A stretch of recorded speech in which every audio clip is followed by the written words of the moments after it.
அஞ்சனாவோட கணவர் வீட்டில் இருந்து அஞ்சனா வீட்டுக்கு ஒரு கால் வருகுது. கால் பண்ணின நபர் பயத்தோடையும் படபடப்போடையும் பேசுறத அஞ்சனாவோட அப்பாவால் உணர முடியுது. அன்னைக்கு ஃபோனில் பேசின குரல் அஞ்சனாவுக்கு ஒரு விபத்து நடந்துட்டதாகவும் நேரம் தாமதிக்காம உடனடியாக தங்களோட வீட்டுக்கு வந்து சேரும்படியும் சொல்லியிருக்காங்க.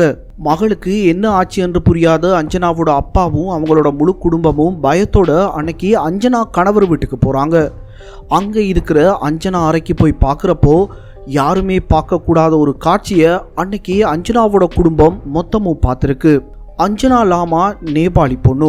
அஞ்சனா பிறந்ததுல இருந்தே அவளோட குடும்பத்தில் ரொம்பவே செல்லமான பிள்ளையாகத்தான் வளர்ந்துருக்கா. அவளோட குடும்பத்தில் 2 தங்கையும் ஒரு தம்பியும் இருந்திருக்காங்க.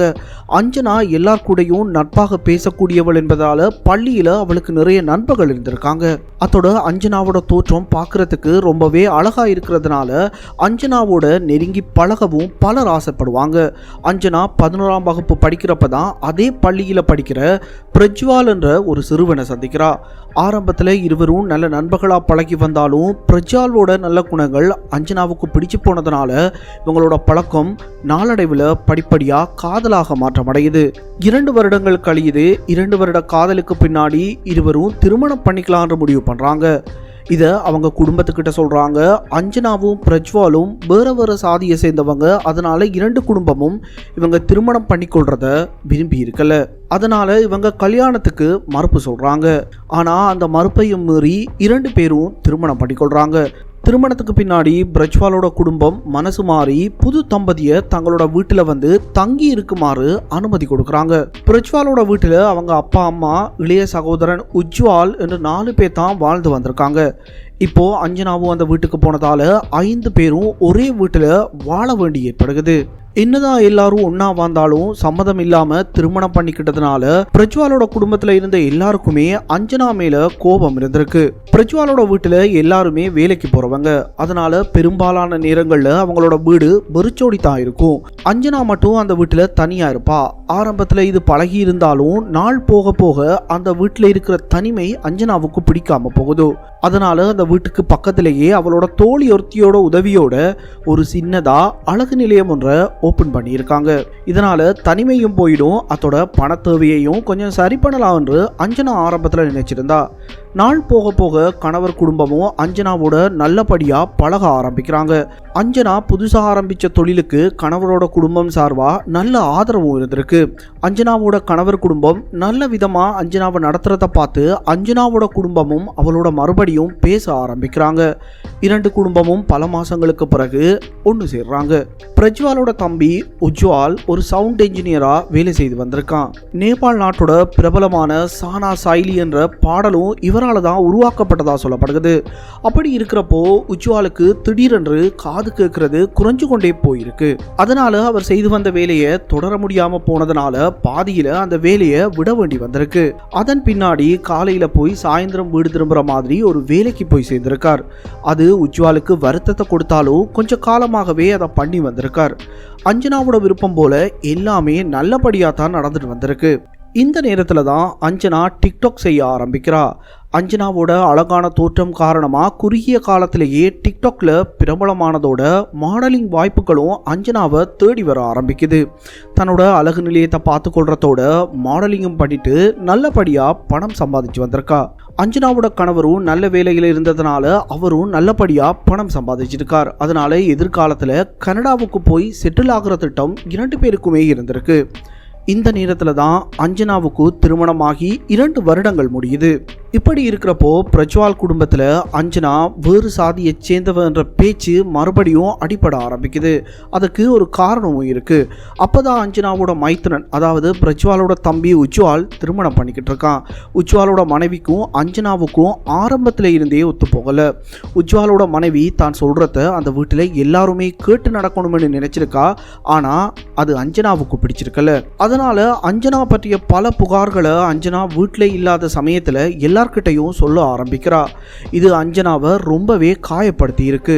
இப்படி இருக்கிறப்ப தான் 2019 மே மாதம் அஞ்சனாவுக்கு அப்படி ஒரு சம்பவம் நடக்கப் போகின்றது என்று யாருமே எதிர்பார்த்திருக்கல. வீடியோவோட ஆரம்பத்தில் சொன்னது போல அஞ்சனாவோட கணவர் வீட்டில் இருந்து அஞ்சனா வீட்டுக்கு ஒரு கால் போகுது. அதில் பேசினவங்க அஞ்சனா அப்பா கிட்ட லலித்பூருக்கு சீக்கிரம் வர சொல்லியும் அந்த வீட்டில் ஒரு அசம்பாவிதம் நடந்துட்டதாகவும் சொல்லிட்டு ஃபோனை துண்டிச்சிருக்காங்க. ஏனென்று தெரியாமல் அஞ்சனாவோட குடும்பம் பிரஜ்வாலுக்கு கால் பண்ணுறாங்க. அவரோட மொபைல் ஃபோன் அன்னைக்கு ஆஃபில் இருந்திருக்கு. அவர்கிட்ட இருந்தும் எந்த ரெஸ்பான்ஸும் இருந்திருக்கல. அஞ்சனா வீட்டில் இருந்து அவரோட கணவர் வீடு 100 கிலோமீட்டர் தொலைவில் இருந்திருக்கு. அன்னைக்கு சாயந்தரம் 3 மணிக்கு புறப்பட்டவங்க அதிக போக்குவரத்து நெரிசல் காரணமாக அங்கே போய் சேர்றதுக்கு இரவு 10 மணி ஆகியிருக்கு. அஞ்சனாவோட கணவர் வீட்டில் நிறைய மக்கள் கூடியிருக்காங்க. போலீஸார் வந்திருக்காங்க. ஸோ வந்தவங்களுக்கு அங்கே என்ன நடந்திருக்குன்னு ஒன்றுமே புரியலை. அப்போது அங்கே இருந்த காவலர் ஒருத்தர் அஞ்சனாவோட அப்பாவை மட்டும் அஞ்சனா தங்கியிருந்த அறைக்கு கூட்டிகிட்டு போகிறார். அப்போது அவருக்கு தெரிஞ்சிருக்காது அவர் பார்க்க போகிற அந்த காட்சி தான் அவரோட வாழ்க்கையில் பார்க்குற ரொம்பவே கோரமான காட்சியாக இருக்க போகின்றது என்று. அஞ்சனாவோட படுக்கையில் அவளோட உடல் பாகங்கள் சிதறி கிடக்கு.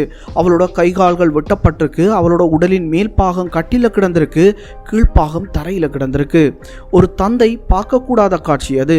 ஒரு பெண்ணை அவ்வளவு மோசமாக கொலை பண்ணின ஒரு கொலைக்காரனை காவல்துறை முன்னாடியே கைது பண்ணிட்டாங்க. அது வேற யாரும் இல்லை, அதே வீட்டில் அஞ்சனா கூட வாழ்ந்து வந்த அஞ்சனாவோட கணவரோட தம்பி உஜ்வால் தான். அன்னைக்கு 2019 மே மாதம் 9ஆம் தேதி பிரஜ்வால் காலை உணவை சாப்பிட்டுட்டு வேலைக்கு கிளம்பிட்டார். வீட்டில் அஞ்சனாவும் அவரோட மாமியாரும் உஜ்வாலும் மட்டும்தான் இருந்திருக்காங்க. அஞ்சனா அவளோட அறையில இருந்து மொபைல் ஃபோனை பார்த்து கொண்டிருந்திருக்கா. உஜ்வால் தன்னோட அறையில இருந்த குக்ரி என்று சொல்லப்படுற இந்த மாதிரி ஒரு கத்தியை கையில் எடுத்துட்டு அஞ்சனாவோட அறைக்கு போயிருக்கான். உஜ்வால் எதற்காக கத்தியோட தன்னோட அறைக்கு வந்திருக்கான்னு யோசிக்க முன்னாடியே கத்தியால அஞ்சனாவை திடீரென்று தாக்க ஆரம்பிக்கிறான்.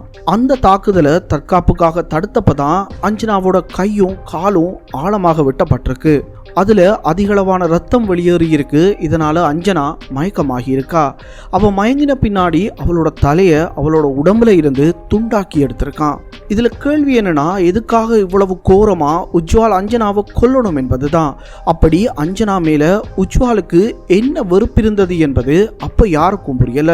ஏன் இப்படி பண்ணினீங்கன்னு உஜ்வால் கிட்ட காவல்துறை கேட்டப்போ அவன் சொன்னது என்னன்னா, அஞ்சனாவோட வெளிப்படையான பேச்சு தனக்கு பிடிக்கல என்றும் அவள் வேற்று சாதியை சேர்ந்தவள் என்றும் உடல் உறுப்புகளை வெளிப்படுத்துற மாதிரி குட்டியான ஆடைகளை அவள் அணிஞ்சது தனக்கு பிடிக்கல என்றும் முக்கியமா அஞ்சனாவும் பிரஜ்வாலும் கனடா போக இருந்ததுனால தன்னோட சகோதரனை தன்னோட குடும்பத்துல இருந்து அஞ்சனா பிரிக்க முயற்சி பண்ணினது தான் அவளை கொல்ல திட்டம் போட பிரதான காரணமா இருந்ததாகவும் சொல்லியிருக்கான். நீதிமன்றத்தில் இந்த வழக்கு போயிட்டு இருந்தப்போ உஜ்வாலோட பெற்றோர் நேபாளத்தோட சிறந்த வக்கீலுக்கு அதிக பணம் கொடுத்து அவனை இந்த கேஸ்ல இருந்து காப்பாற்ற முயற்சி பண்ணியிருக்காங்க. ஆனா 2 வருடங்கள் நடந்த இந்த வழக்குல அஞ்சனாவை கொடூரமாக கொன்ற குற்றத்துக்காக உஜ்வாலுக்கு ஆயுள் தண்டனை கொடுக்கப்பட்டு தீர்ப்பு கொடுக்கப்பட்டது. அஞ்சனா இறக்கும் போது அவங்களுக்கு 25 வயசு ஆகியிருந்தது.